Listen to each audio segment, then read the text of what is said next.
Mehran TV जो reporter Waseem Ahmad Solanki साफ़ी आहियां हितों जो वो जबर शेख थाने जी हद आहे उते SHO मीर हसन बुलो आहे उन जी हद में टे अगवाऊं थियूं आहिनि। मां उन जी ख़बरूं हलायूं आहिनि। उन ख़बरुनि खां पोइ जेको आहे त SHO बुलो जेको आहे मूंसां जेको आहे त मुंहिंजे मथां वॾो ॾमरजी पियो आहे। उन खां पोइ मूंखे फेसबुक ते मूंखे घटत करे ॻाल्हायो अथई। उन जा प्रूफ जेके आहिनि DSP खे बि ॾिना आहिनि ऐं मूंखे मीर हसन बुलो चयो त तूं हेॾे कीअं आयो आहे, तूं केरु आहे? मां चयो मेहरान टीवीअ जो रिपोर्टर आहियां। कार्ड खणी करे ॾेखारियोमांसि ऐं सरे अरतर जी टोटल पुलिस त आहे। मूंखे पुलिस ॼाणींदी आहे।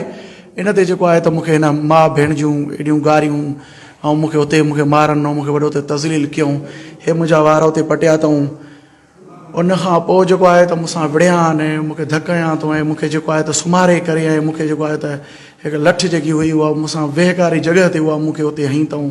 उन खां पोइ मुंहिंजी ॿई ॼंगूं ॿाहूं ॿधी करे ऐं हिननि मूंखे खणी करे जेको आहे त धिकींदा हलिया मूंखे खणियऊं। मां चवनि मां न भॼंदुमि, तव्हां मूंखे खणी हलो। मुंहिंजे लाइ जेको आहे त उते FIR जो बुक बि अची वियो। पिस्टल मुंहिंजे अॻियां पियो हुयो। 5 किलो चर्स ॾिठो त कलाईअ में बिल्कुलु पियो आहे। मुंहिंजे मथां FIR कटनि पिया। मां पंहिंजी अखियुनि सां ॾिसां पियो।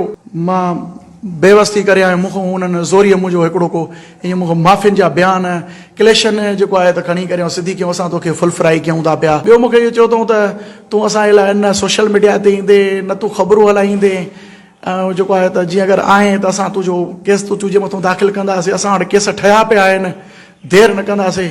मां आला हुकाम खे पंहिंजे सहाफ़ी तंज़ीम खे कराची जा इस्लामाबाद जा जेके बि जिते बि मूंखे ॿुधनि था पिया, मां सभिनी खे अर्ज़ु थो कयां। मां पंहिंजे मेहरान टीवीअ जे सरबराह खे साईं मोराई साहब खे, नाज़ सहतो साहब खे, सहाफ़ी बिरादरान सभिनी खे मां ॿाहूं ॿधी करे मां अर्ज़ु थो कयां त जेको मूंसां थियो आहे त अॼु मूंसां थियो आहे सुभाणे ॿिए कंहिं सहाफ़ीअ सां थींदो।